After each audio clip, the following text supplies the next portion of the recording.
Oi, gente, tudo bem? Aqui é o professor Rossoni. Nós vamos dar continuação à nossa matéria aí, normal, que é a continuação dos modelos atômicos, tá? Então, nós vamos aprofundar um pouquinho o Rutherford e Bohr. Só para a gente revisar desde o início, eu coloquei aqui os pré-socráticos, tá? Por exemplo, Tales, que afirmava que tudo era formado por água. Anaxímenes, que falava que tudo era formado por ar. Heráclito, que tudo é formado por fogo. Empédocles é a teoria dos 4 elementos, né? Tu deve ter escutado falar que é terra, água, ar e fogo. E aí surge Leucipo Demócrito, né, de Abdara, que vai falar das teorias dos dois in. O que é esse dois in? Indivisível, que traduzindo para o grego fica atomos, e também invisível, porque se ele for invisível a gente não consegue dividir. E aí tem os pós-socráticos, que é depois de Sócrates, né? Que vai ser Aristóteles, que ele vai resgatar a ideia dos 4 elementos de Empédocles e vai complementar ela com algumas coisas. Por exemplo, cada um desses aqui tem um destino final e tem a ver com úmido, seco e coisas assim. E daí a gente entra na alquimia, que é mais misticismo do que qualquer outra coisa, tá?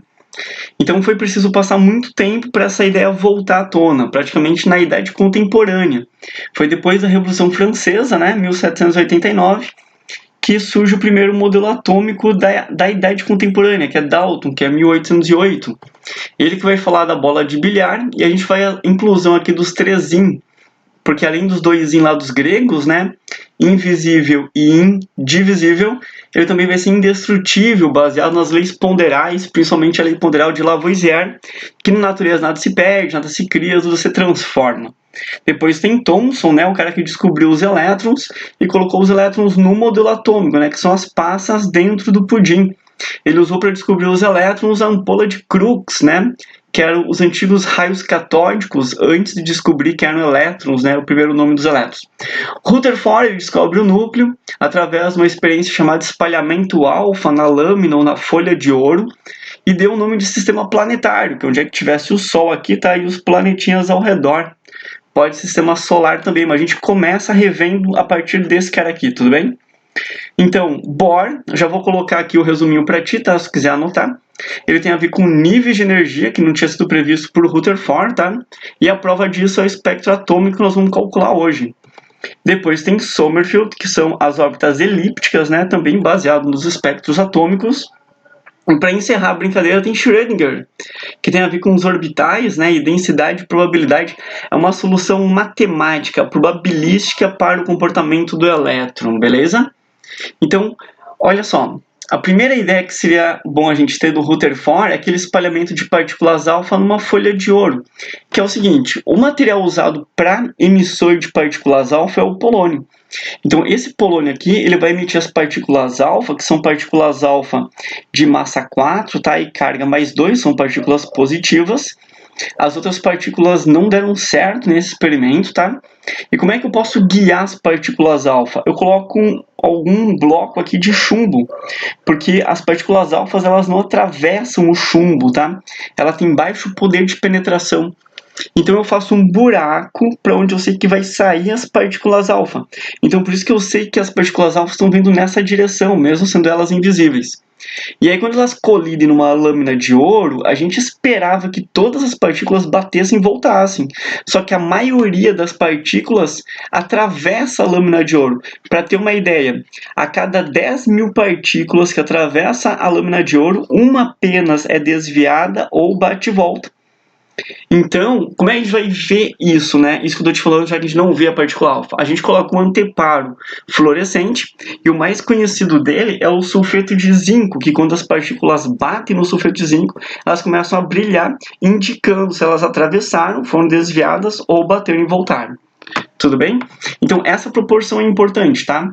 1 a cada 10.000 partículas alfas emitidas, né? Elas batem e voltam. Então, característica, por que ocorre isso? Cara, provavelmente porque o átomo possui um núcleo. E esse núcleo aqui, ele tem uma característica muito, muito pequena.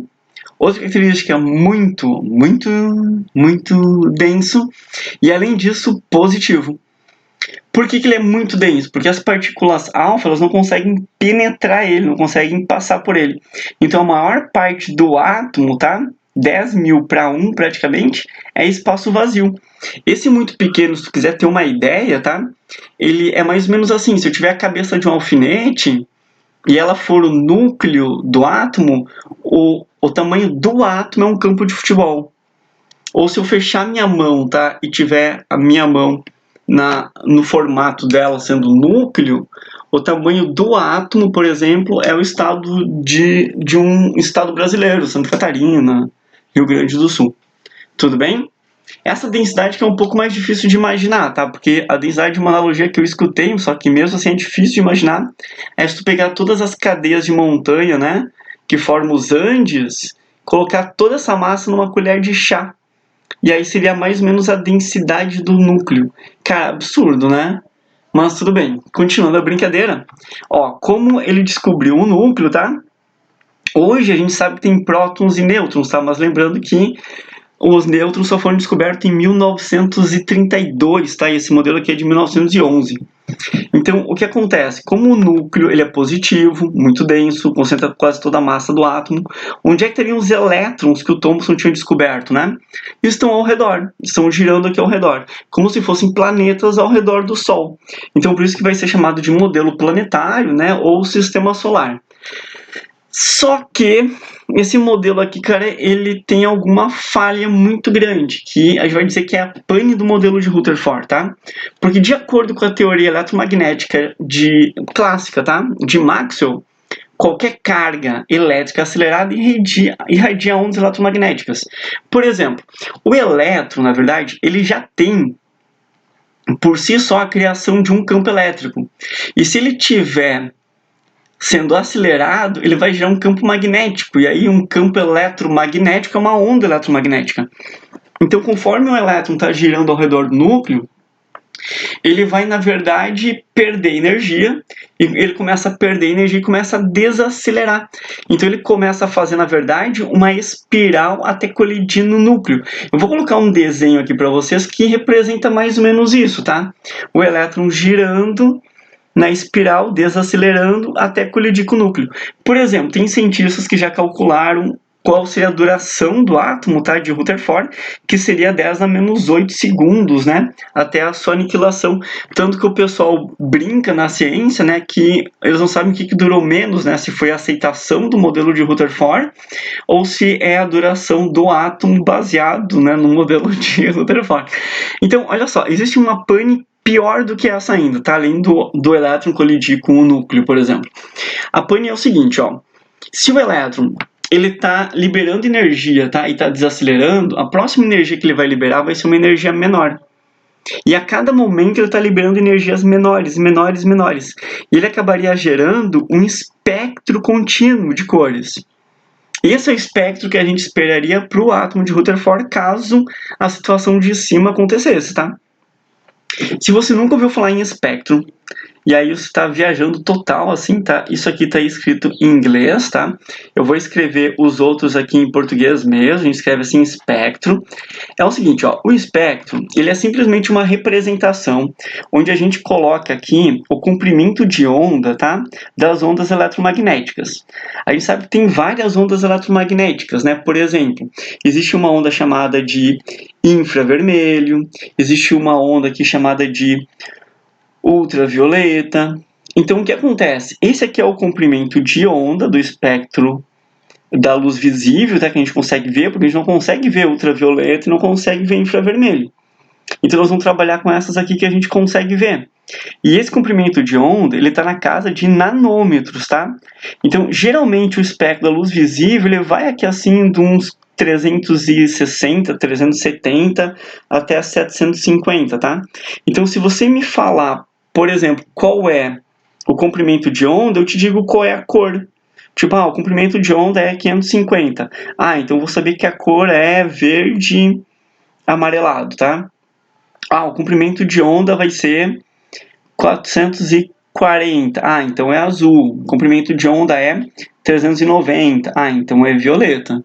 Então isso é um espectro, tá? Só que como esse elétron aqui, ele vai liberando energias, tá? Só cuida que a energia, né? Já deve ter só falado numa fórmula que é vamos lamber ferida, isso?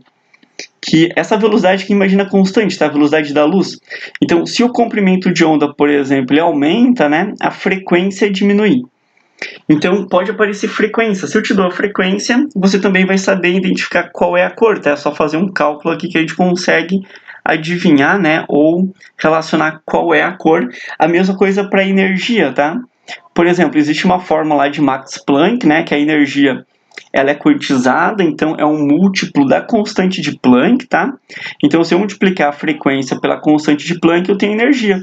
Então, se eu sei o comprimento de onda, por exemplo, eu sei a frequência e eu sei a energia, tudo bem? Então, imagina que no início esse átomo aqui liberou muita energia, tá?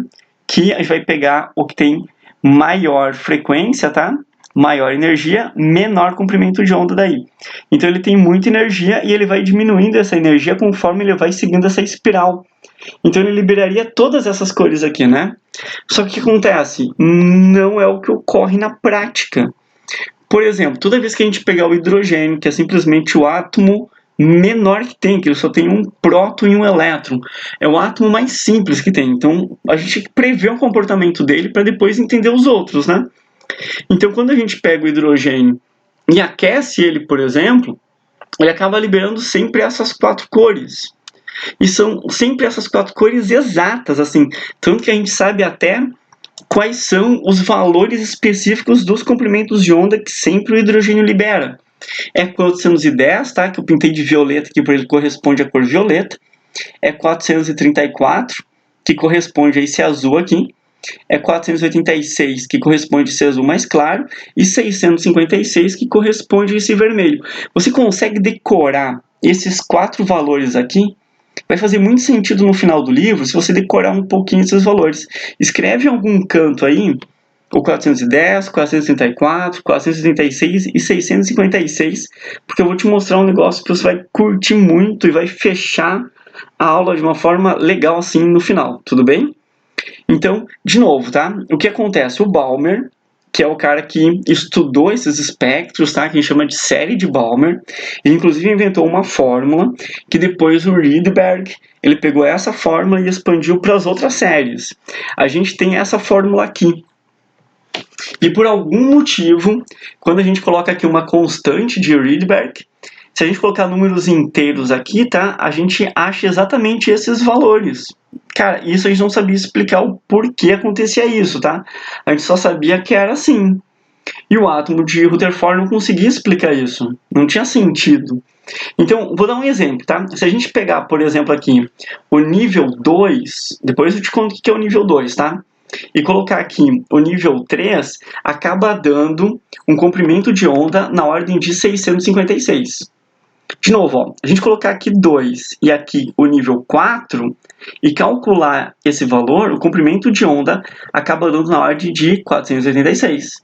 Se a gente colocar aqui o nível 2 e colocar aqui o nível 5, eu juro pra ti que o comprimento de onda acaba dando 434. Cara, olha que interessante isso, tá? Você tá vendo que a gente não consegue explicar por que aqui estão números inteiros, tá? E tá fechando exatamente essas séries. Então elas têm alguma lógica, né? Ó, se você quiser, eu posso fazer o cálculo na prática para ti, tá? Em vez de ficar só falando, se eu pegar aqui o N2 e colocar aqui o 2, tá? N1 igual a 2. N1 igual a 2. E colocar aqui o N2 igual a 3, vai dar esse valor aqui, tá? Só tem que saber que a constante de Rydberg, se você quiser fazer o cálculo em casa, para provar que eu não estou mentindo, é 1,0973 vezes 10 na 7, tá? Metros a menos 1. Se eu colocar aqui o N12 e o N24, N12, N24, eu juro para ti que o comprimento de onda vai dar 486. Já notou esses valores aí no cantinho? Se eu colocar aqui o N2, tá? O N1 é igual a 2 e o N2 é igual a 5, nós vamos achar esse comprimento de onda aqui, que é 434. A mesma coisa vale se a gente fizer o N2, o N1 igual a 2 e o N2 igual a 6. Nós vamos ter esse cálculo aqui. Então a gente sabe calcular os comprimentos de onda por essa fórmula, só que a gente não tem explicação nenhuma para isso, tá? Então quem surge? O Bohr. o que o Bohr vai dizer? Ele vai fazer o seguinte, ele vai dizer que existe, na verdade, um raio definido dessa órbita, e tem mais, cada órbita tem uma energia definida. E nessa energia é uma energia estacionária. O elétron ele não vai perder energia enquanto ele estiver girando nessa órbita. Olha só, é muita coisa, né? Então vou começar devagar. Primeiro, cada órbita tem um nível de energia. E esse nível de energia nós vamos abreviar por N, que significa abreviação de nível de energia. Porque cada órbita tem um raio e um nível de energia, uma energia associada a ela. E aí, esse N depois, vamos ver que é um número quântico principal, tá? É um dos 4 números quânticos. Tem mais. Aquela órbita que estiver mais perto do núcleo, a gente chama de N1. A segunda órbita mais perto do núcleo, N2. Ó, um desenho didático é esse aqui. Se a gente tiver essa órbita aqui, que é mais perto do núcleo, tá? Nós vamos chamar de N1. A segunda órbita mais perto do núcleo, N2. A terceira mais perto do núcleo, N3. E assim vai indo. Essa energia aqui, ela vai crescendo, tá? Então, essa órbita ela tem uma energia. Essa órbita aqui ela tem uma outra energia que é maior que essa. Essa órbita aqui é uma energia maior ainda. Então, se o elétron ele pular de uma órbita externa para uma interna, ele vai acabar liberando energia, obedecendo a formulazinha de Planck. Então, nós vamos com calma. O que é legal você fazer um link com o que tu já estudou no ensino médio alguma vez? É que, olha só, é muito normal chamar esses níveis de energia, por exemplo, no ensino médio ou ensino fundamental, em vez de falar N1, né, chamar de K, que é a camada eletrônica K, aquela que só cabe 2 elétrons. Por exemplo, em vez de N2, tá? No ensino médio a gente usa geralmente N, tá? Que é o nível de energia, o número quântico. Então, ou N2, ou a gente chama de camada L. A mesma coisa aqui, tá? A gente pode ter o N3, ó, ou a gente diz que é a camada eletrônica M, porque é uma camada, tá? Como se fosse uma cebola que tem várias camadas aqui, né? E cada camada tem uma órbita constante, né? A gente vai calcular o valor desse raio aqui das órbitas, tá?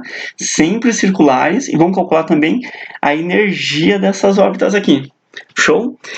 Só que antes de tudo isso, a parte mais importante que você tem que saber são os saltos quânticos.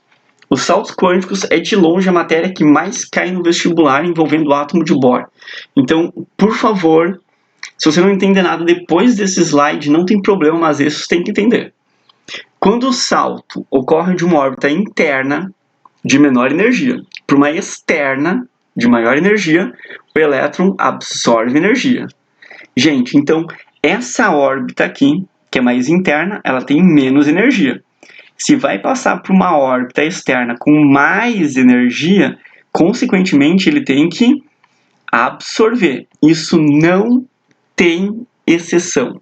Então, quando a gente aquece um átomo, um elemento, uma substância, geralmente os elétrons dessa substância, desse átomo, eles pulam para camadas externas e ficam excitados. Só que daqui a pouco eles voltam. Quando eles voltam de uma órbita externa para uma órbita interna, eles estão indo de maior energia para menos energia. Então, eles vão emitir energia. Essa emissão de energia pode ocorrer sob forma de luz, sob forma de calor. Então, por exemplo, quando fala assim, as luzes dos fogos de artifício, tá?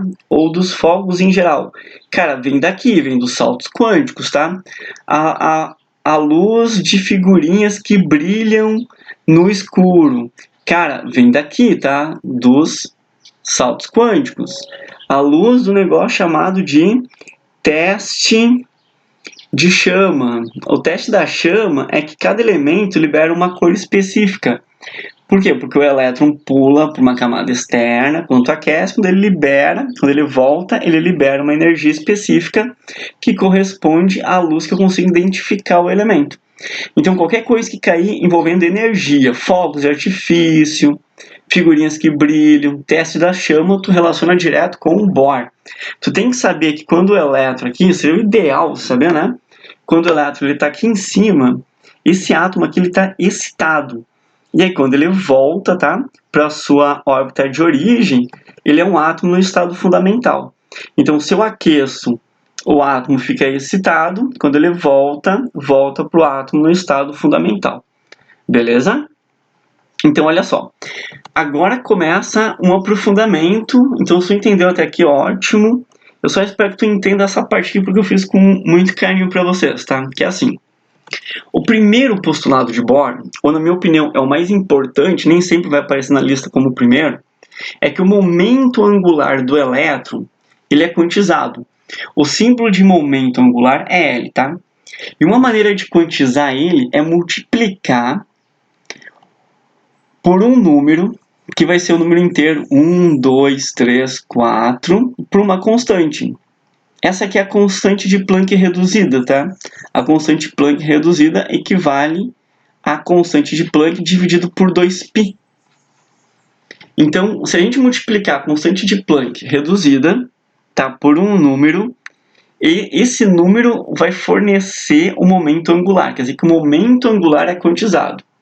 Estão viajando muito? É que isso é importante porque eu consigo depois calcular o raio a partir dessa dedução. Então a gente sai desse princípio, tá, que o Bohr simplesmente postulou isso, ele não explicou de onde é que veio isso. E aí ele vai deduzindo coisas a partir disso. Por exemplo, o raio das órbitas. Então eu vou colocar aqui para ti o que é o momento angular quantizado, tá? Esse aqui é o momento angular, que ele é a multiplicação, tá, do momento linear pelo raio da órbita. O momento linear, né, deve ter aprendido na física, que ele é a massa do elétron vezes a velocidade do elétron. Então eu tenho o momento linear vezes o raio. Isso aqui é igual a um número, tá, inteiro. O n tem que ser o nível de energia, tá? 1, 2, 3, 4, multiplicado pela constante de Planck reduzida, que é a constante de Planck, dividido por 2π. Então, o que acontece com a quantização do momento? Isso foi chutado, tá? Muitos vão dizer que esse 2π, né, da constante de Planck, é algo que o Bohr tirou da cartola, mas ele deve ter feito cálculos e mais cálculos, e eu vi que com esse número fechava, tinha uma certa lógica, e fechava os cálculos para os espectros que eu já te mostro, tá? Então, uma dedução disso, do momento angular, é o raio das órbitas. Então, eu não vou te mostrar os cálculos que o Bohr chegou até aqui, mas se tu procurar um negócio mais aprofundado, eles vão te mostrar esse cálculo, tá? Então, o cálculo é assim. O raio de qualquer órbita, ele vai ser dado por n² vezes o raio de Bohr. Esse Rn é o raio das órbitas em questão. R1, R2, R3 é o raio da órbita, né, que corresponde ao nível 1, nível 2, nível 3. E o raio de Bohr é uma constante, que o Bohr também calculou, partindo dos pressupostos acima, né? E esse raio de Bohr ele foi calculado em torno de 0,53 angstroms. Se tu nunca ouviu falar nesse cara aqui, né, angstroms, ele equivale a 10 a menos 10 metros. Então, por exemplo, o átomo de hidrogênio, né, que ele só tem, na verdade, o primeiro raio, tá? Então, o raio de hidrogênio, na verdade, ele vai ser um nível só, sem estar excitado, no estado fundamental, né? Então, 1² vai ficar 1 vezes o raio de Bohr, que é 0,53. Então, o raio de hidrogênio, ele fica em torno aqui de 1, no máximo aqui 1 angstroms, sim? Então, esse é o diâmetro de um átomo, olha só, é muito pequeno, tá? Agora, se eu tiver, por exemplo, o nível 2. O nível 2, tu vai ter que multiplicar aqui, tá? 2² dá 4. Então, o raio do nível 2 é 4 vezes 0,53 angstroms. Esse valor é constante, que é o raio de Bohr. O nível 3, qual que é o raio da terceira órbita, tá?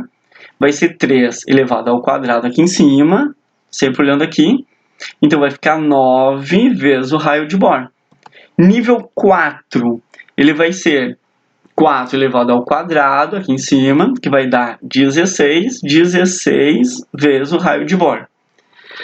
Eu tenho um pouco de medo que você esteja viajando nesse cálculo, então eu vou te mostrar um desenho que tem a ver com isso, pode ser? Então, ó, esse aqui é o átomo conforme o Bohr. O que o Bohr está dizendo aqui? que o primeiro nível, que é esse aqui, que é o nível 1, o valor do raio é o raio de Bohr, que é 0,53 angstroms. O segundo nível, que é esse aqui, que é o n igual a 2, é 2 elevado ao quadrado. Então, é 4 vezes o raio de Bohr. Quer dizer, o raio da segunda órbita ele é 4 vezes maior que o raio da primeira. Depois, a terceira órbita, tá? Conforme Bohr, é 3 elevado ao quadrado, que dá 9. Então, o raio da terceira órbita que o elétron faz, ele vai ser 9 vezes maior que o raio da primeira órbita.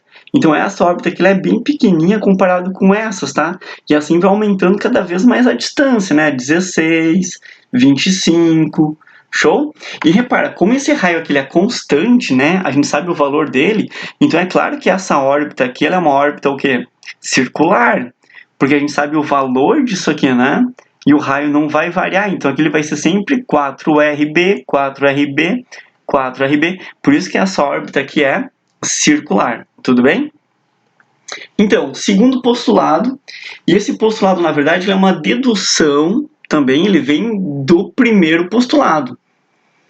Então, os elétrons eles estão em órbitas estacionárias, isso é, com nível de energia quantizado, bem definido, tanto que a gente vai contrariar a física clássica, tá? Porque a física clássica diz que o elétron ele perde energia ao ficar circulando, tá? Em órbita ao redor do núcleo, e aqui não. Então, a partir do primeiro postulado, tá? E outras relações da física clássica, a gente pode expressar as energias conforme essa equação aqui. Eu não vou te mostrar como é que ele chegou nessa equação, então a gente vai aceitar ela e vamos ver que a energia de cada órbita, tá? N1, N2, N3, varia conforme essa equação. Então funciona mais ou menos assim, tá? Esse EN que aparece ali é a energia de cada nível em questão. E o N é o nível de energia. Então, por exemplo, ó, se o N for 1, a energia vai ser igual a, cuidado que é negativo, tá? Menos 13,6. Se o N for 2, a energia é menos 3,4. Vai dizer por quê? Porque 1 ao quadrado é 1. E isso aqui dividido por 1 é isso aqui. Só que se eu pegar 2 ao quadrado, dá 4. E se eu dividir 13,6 por 4, vai dar 3,4. Ó, para n igual a 3, eu tenho que levar o 3 aqui. Então, a nossa terceira órbita, o nosso terceiro nível de energia, ele tem 13,6 dividido por 9. 13,6 dividido por 9 dá 1,511, tudo em elétron-volts, tá? E tudo negativo, repara isso. Se eu tiver o N igual a 4, nós vamos pegar o 4 e multiplicar por ele mesmo, né? 4 ao quadrado. Então, 16, 13,6 dividido por 16 vai dar 0,85 elétron-volts, negativo. N igual a 5, a gente tem 5 elevado ao quadrado, que dá 25, tá? Quase o dobro disso aqui. Então, esse valor vai ser quase a metade aqui, né? Então, ficou menos 0,544 elétron-volts. Então, agora a gente soube calcular quanto de energia tem cada nível de energia. Tá, como eu acho que você pode não estar me entendendo mais, eu vou fazer de novo o desenho das órbitas. Tu lembra disso? Então, agora eu vou colocar a energia que a gente acabou de calcular, já que a órbita a gente calculou também. Então, no primeiro nível de energia, que é esse aqui, tá? Que é o N igual a 1. A energia é menos 13,6 elétron-volts. Então, se o elétron estiver aqui, ele tem essa energia, 13,6 elétron-volts. Se o elétron estiver no nível 2, ele tem essa energia aqui, menos 3,4. Ele não pode estar aqui. O elétron não pode ter uma energia menos 10, menos 5, menos... Repara que essa energia é menos, é negativa, tá? Ela é menor que essa energia aqui, né? Porque quanto maior assim o módulo do número negativo, né? Menor é ele. Então essa energia ela é menor que essa aqui. Se eu tiver N igual a 3, olha só, esse número aqui dividido por 9, que fica menos 1,51. Essa energia aqui ela é maior que as outras. Por isso que o elétron, ó, cuida, quando ele passa daqui para cá, que é do interno para o externo, ele absorve energia, tá? Porque essa energia aqui é maior do que essa energia aqui. Cuida que os números aqui são negativos, tá, galera? Pelo amor de Deus. Tá, agora só, eu tenho uma pergunta para vocês.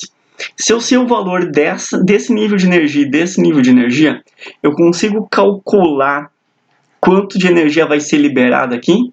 Se o elétron pular, por exemplo, da terceira para a segunda camada, ou do terceiro nível para o segundo nível, sim, eu consigo calcular. E tem mais ainda, se eu sei calcular a energia, eu consigo calcular a frequência? Também. E se eu sei calcular a frequência, eu sei calcular o comprimento de onda?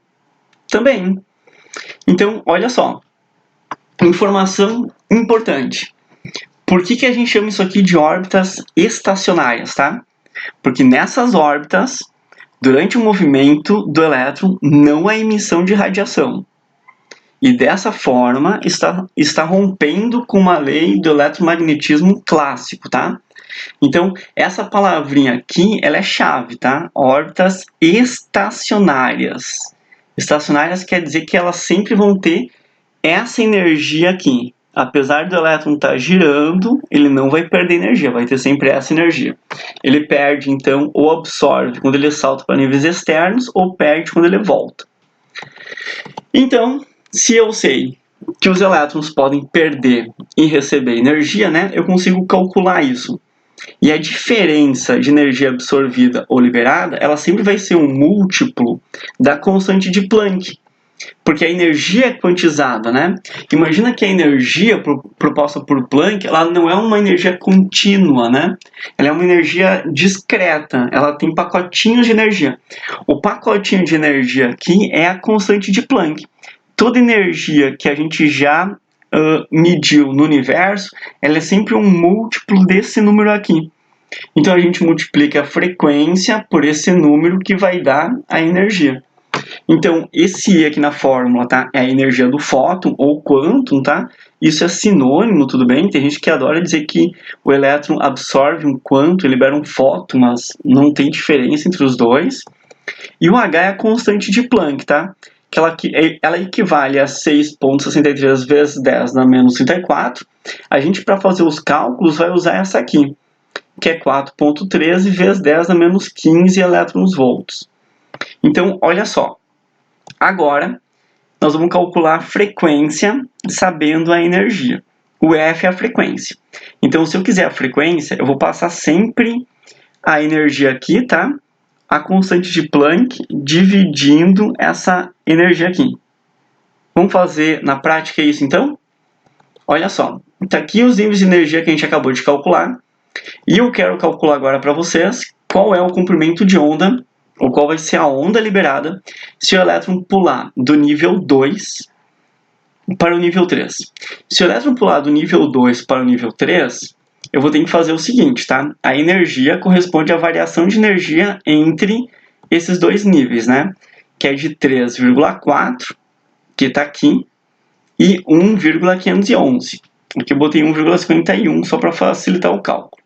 Então, aqui está a nossa variação de energia. Eu sei que essa variação de energia aqui é negativa, porque ele vai estar liberando, tá? Ele está passando do 3 para o 2, liberando. Mas na hora de fazer esse cálculo aqui não vai influenciar muito não, tá? Se ele está liberando, absorvendo, né? O comprimento de onda vai ser o mesmo.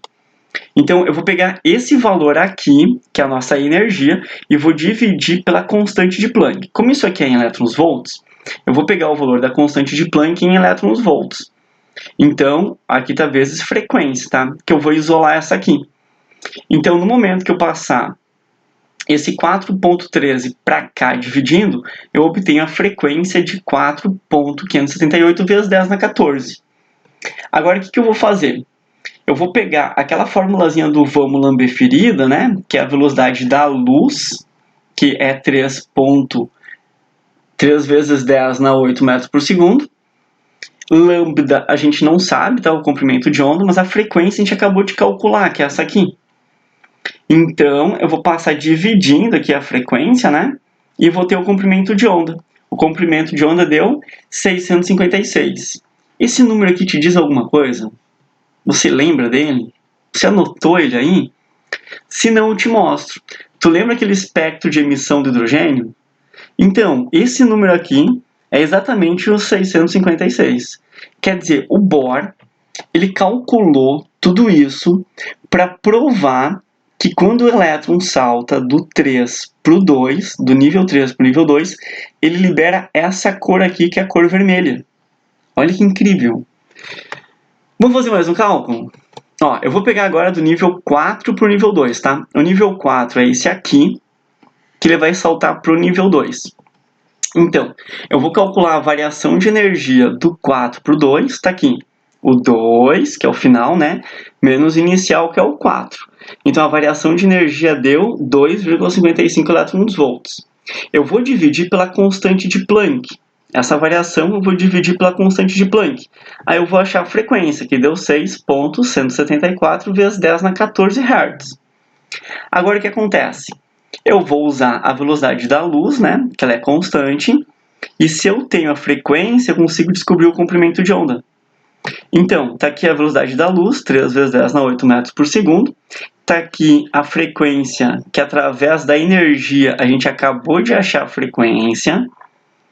E se eu sei a frequência, né, eu vou passar ela dividindo e eu vou ter o comprimento de onda. Sabe quanto que deu?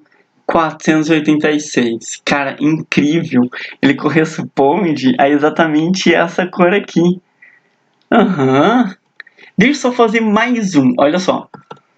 Terceiro. Vou passar do nível 5 para o nível 2, tá? 5 para o 2. Então, se o elétron pular do nível 5 para o 2, ele tinha essa energia e vai liberar um monte de energia para ficar com essa aqui, né? Porque ele ficou com menos energia. Lembra que esse número é negativo. Então, a variação de energia eu vou fazer esse 3,4, né? Que ele é o final, menos esse inicial aqui. E deu uma variação de 2,856 elétron-volts. O que eu vou fazer com essa variação de energia? Eu vou dividir pela constante de Planck. Aí eu consigo achar a frequência. No momento que eu acho a frequência, né, eu substituo ela na formulazinha do Vaumoulin definida. Essa aqui é a velocidade da luz, né, 3 vezes 10 na 8 metros por segundo. Eu coloco a frequência aqui e descubro o comprimento de onda, que deu 434. Você reconhece seu valor aqui? 434? Cara, são os valores do espectro atômico. Quer dizer, o átomo de Bohr, todos os postulados que ele fez para descobrir qual é o tamanho do raio, qual é a energia de cada nível de energia, ele fecha exatamente com o espectro atômico do hidrogênio, que são as cores que o hidrogênio libera. Incrível isso, né? O meu medo é que você esteja viajando e não esteja entendendo nada. Então, eu vou colocar aqui como seria o átomo de hidrogênio, tá? Repara que o átomo de hidrogênio, ó, ele está passando do nível 3 para o nível 2. E ele está liberando o quê? A cor vermelha, que é essa aqui, que a gente acabou de calcular. Se o elétron passar do nível 4 para o nível 2, ele libera esse azul claro aqui, que a gente acabou de calcular também. E se ele passar do nível 5 para o nível 2, está aqui, né? O nível 5 para o nível 2, ele libera essa cor aqui, que corresponde ao azul escuro. Aí tu vai perguntar para mim assim, tá? Por que ele não libera, por exemplo, o laranja, que está aqui? Gente, porque não existe essa camada aqui. Não existe essa órbita. Então ele não consegue liberar o laranja. Por que ele não libera, por exemplo, o amarelo?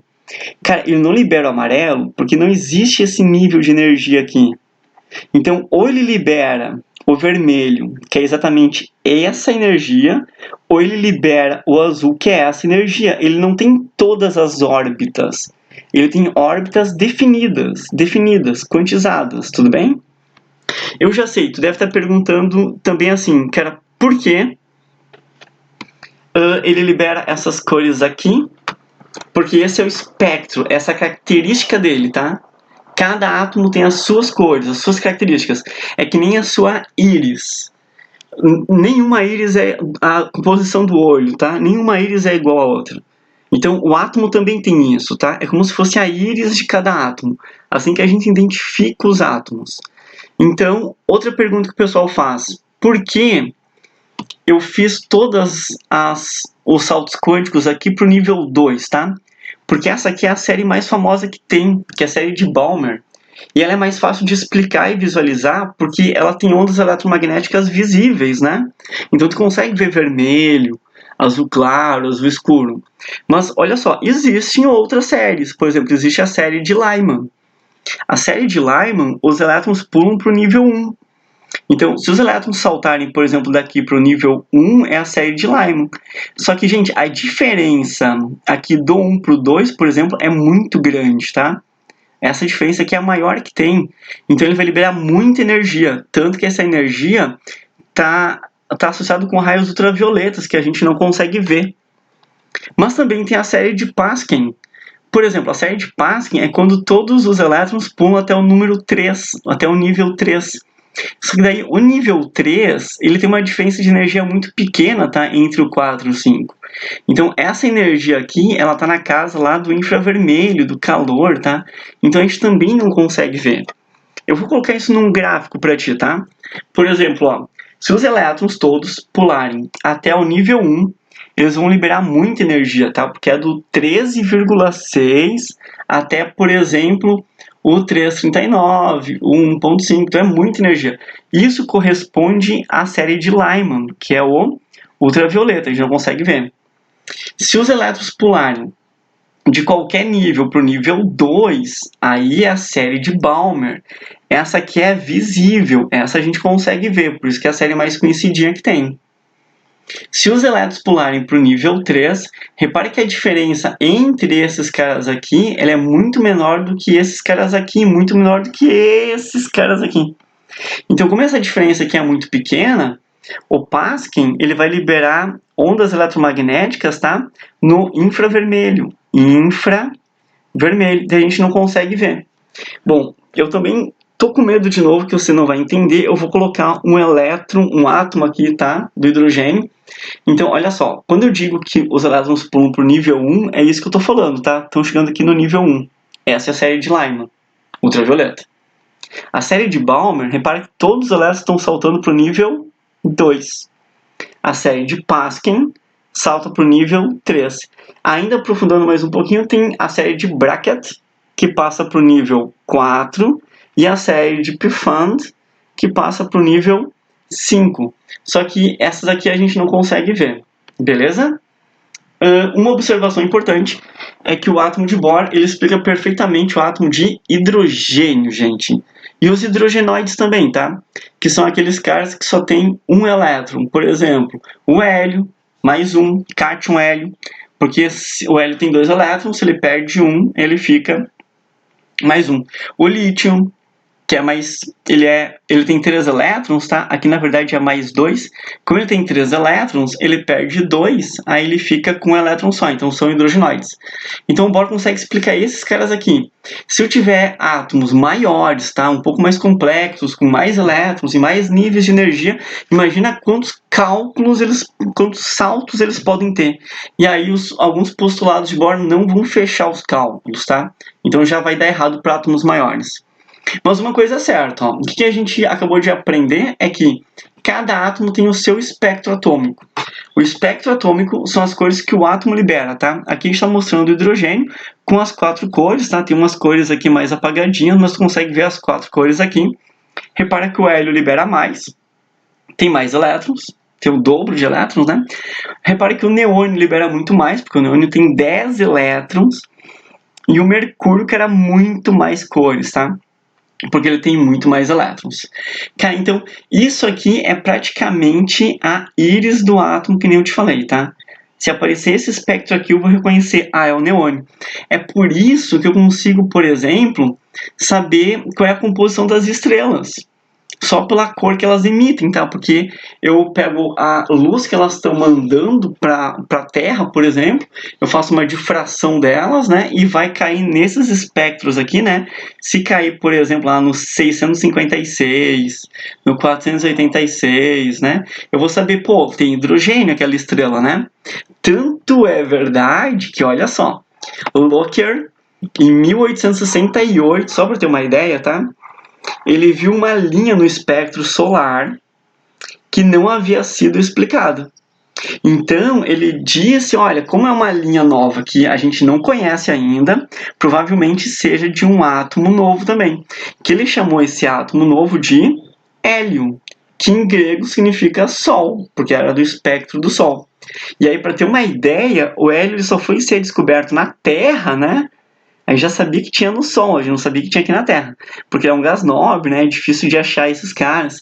Então, 27 anos depois, um químico inglês, tá? O Ramsay, ele descobriu na vaporização do urânio uma linha na mesma posição espectral daquela encontrada por Norman lá, tá? Norman Lockyer, no espectro do Sol.